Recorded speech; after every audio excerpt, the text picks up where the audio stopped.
Hello friends, in this video we're going to discuss important incidents and new events from this week in sunny Poland.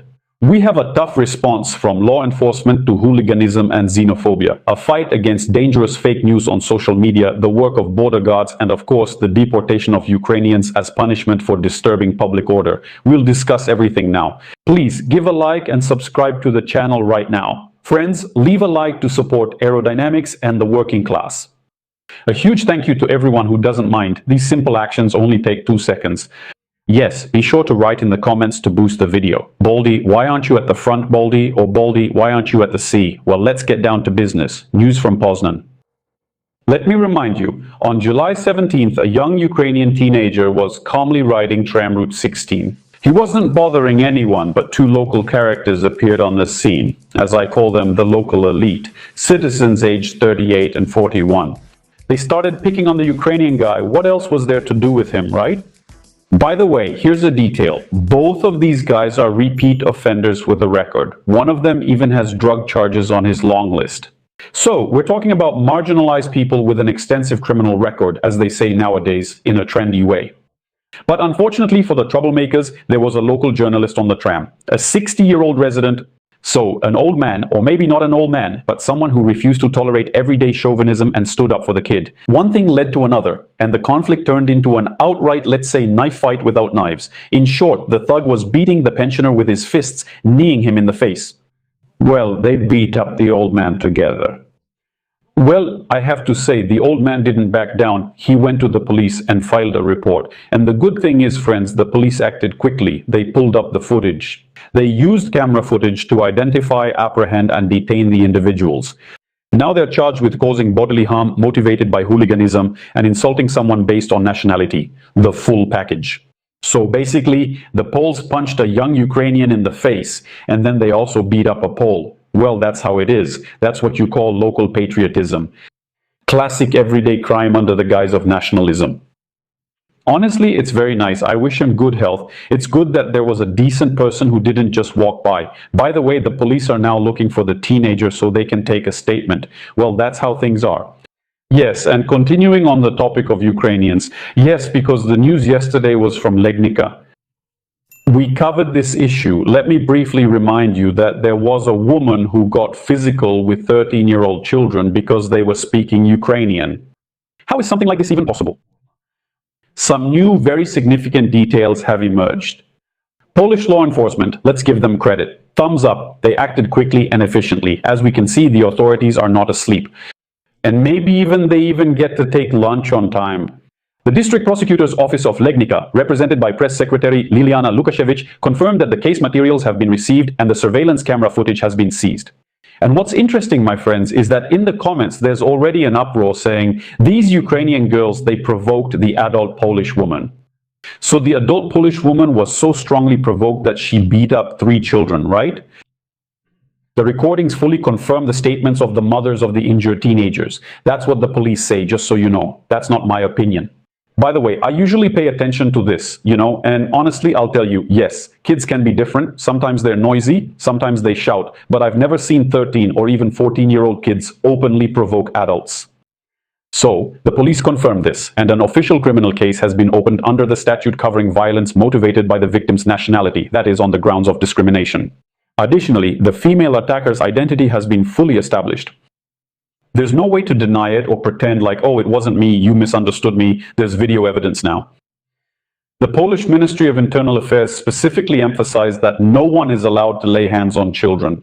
And physical violence based on national hatred is an especially aggravating barbarity, which will be dealt with harshly under the law. Write in the comments what you think. Thank you. How the prosecutor's office will formally process this woman. What exactly Terry faces under the Polish criminal code? Well, we'll wait and follow the developments. Next, friends, we also have something like this. Let's move probably towards fake news, towards the border. So, an interesting piece of news caught my attention. News comes from the Womian-Masurian region about people who like extreme outdoor activities. On July 18, a group of 5 Polish citizens decided to ride ATVs, and they chose quite a place for their ride. Well, a kind of border strip right along the Polish-Russian border. But here too, the border guards in Jikotki aren't sleeping. The movement of the vehicles was instantly recorded by surveillance cameras, after which an official patrol was dispatched to the off-road enthusiasts. All 5 thrill-seekers were quickly documented and taken into custody. As a result, each of them received a 500 zloty fine. Well, that's a shame, isn't it? They paid for the off-road experience, but also paid in another way. Just a reminder, the border guards remind us once again, the border zone is a restricted area with a special legal regime. It's not a place for entertainment, so the law is the law. So, for riding ATVs in unauthorized places, especially near the border, you have to pay out of your own pocket, yes. Friends, what else? What else caught my attention? We've got 2 fake stories. Let's briefly go over them now, because they're on social media. There was an uproar yesterday over another planted fake story. I wouldn't be surprised if our favorite dear fortune teller was the one who spread this one. That's supposedly in the Lesser Poland voivodeship. Who do you think it was? Yes, of course, a Ukrainian, a citizen of Ukraine. What did he do, this scoundrel? He kidnapped and tortured a woman. To make it more convincing, the authors of the fake, I wonder, will anything even happen to them? Will anyone even look for them? What do you think? The authors of the fake story attached a gruesome photo of the arrest. But thank God the Polish authorities were once again alert. And they quickly exposed the provocateurs, right? The situation here is twofold. Karolina Galecka, press secretary of the Polish Ministry of Internal Affairs, officially said, "This is nonsense and disinformation. There was no abduction. We conducted an investigation." They spent people's working hours, and they found out the origin of this horrifying photo. It turned out that the photo is archival and well known, and it was taken. It was taken during the arrest of a murder suspect, in short, in Biała Podlaska. Some Russian man was killed. He was using a fake passport of a Georgian citizen, so the whole thing was fake. Well, that was the story there. It had nothing to do with Ukrainians or the kidnapping of a woman. Now someone is blowing this all out of proportion, just because, you know, Ukrainians. Some people don't think or verify information. They're not channel subscribers and believe any nonsense, then get upset in public. Others just sit back and enjoy. But I bet the fortune teller enjoys it too. Look at us. We're working and not getting paid rubles for nothing. Yeah, or maybe not rubles, maybe they're paid in crypto. Yeah. Law enforcement and I once again urge citizens to use their heads. Critical thinking. Don't believe rumors. Check your sources, because disinformation is also a weapon. Don't fall for such provocations. Emotions are strong, but let's stay composed.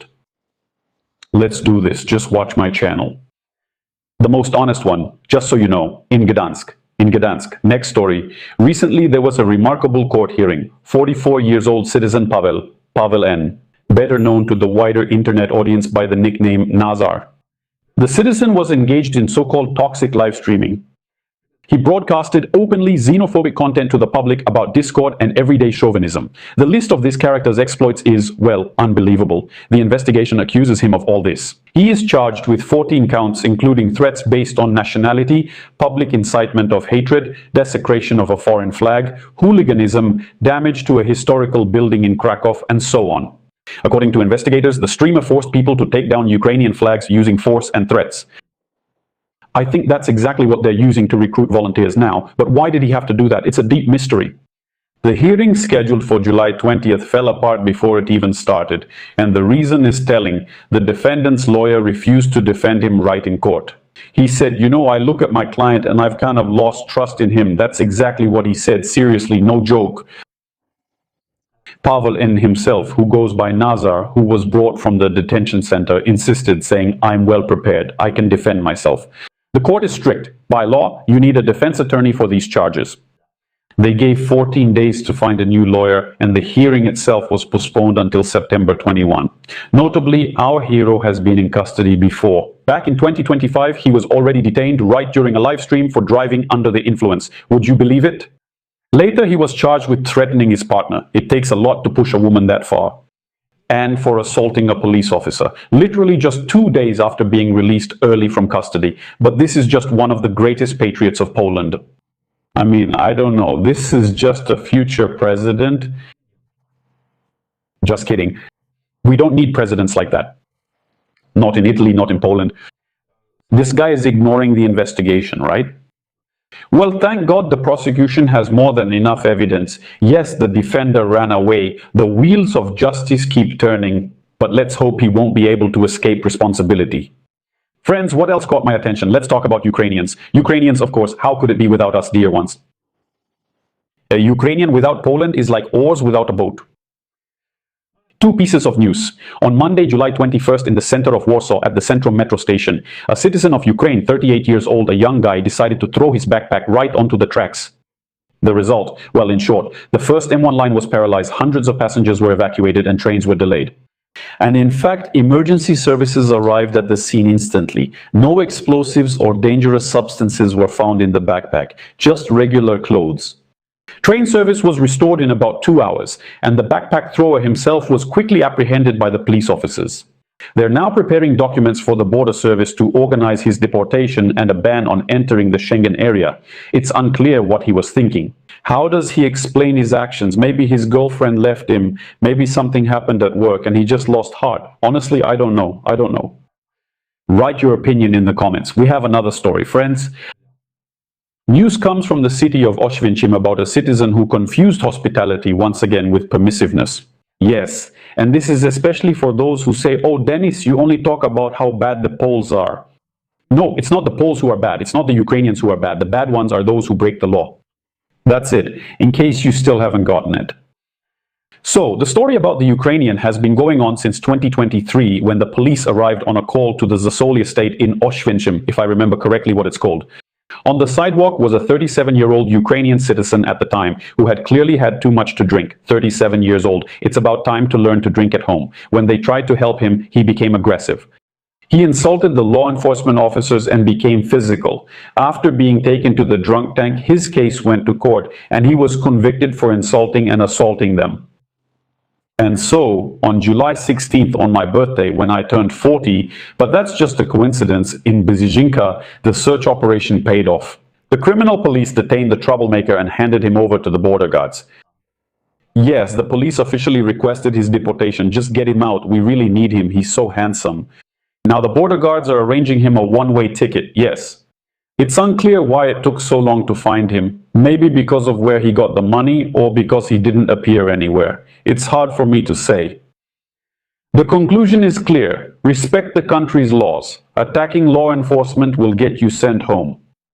Speaking of deportations, we'll make a separate video about it. Some very interesting numbers are coming in right now. Polish authorities aren't inclined to go easy on offenders these days, especially Ukrainians. The first half of 2026 has already passed, by the way, so it's time to start getting ready for the new year. Tell us in the comments where you'll celebrate New Year's. So, 5,600 foreigners have already been deported. That's 28% more than in the same period last year. Most often it's Georgia, Colombia, Uzbekistan, and Ukraine. Unlawful stay, disturbing public order. The conclusion is still simple. You have to follow the rules and laws in a foreign country, and stupid performances in the subway always end the same way, sadly. If you're Ukrainian, then it's a ticket home. Take care of yourselves and your loved ones. Greetings to the working class. Truck drivers, turners, millers, mechanics, seamstresses, warehouse workers, beauty industry workers, beauticians, big greetings to you too. Share the city you're watching from. It's important. That's all, friends. See you next time.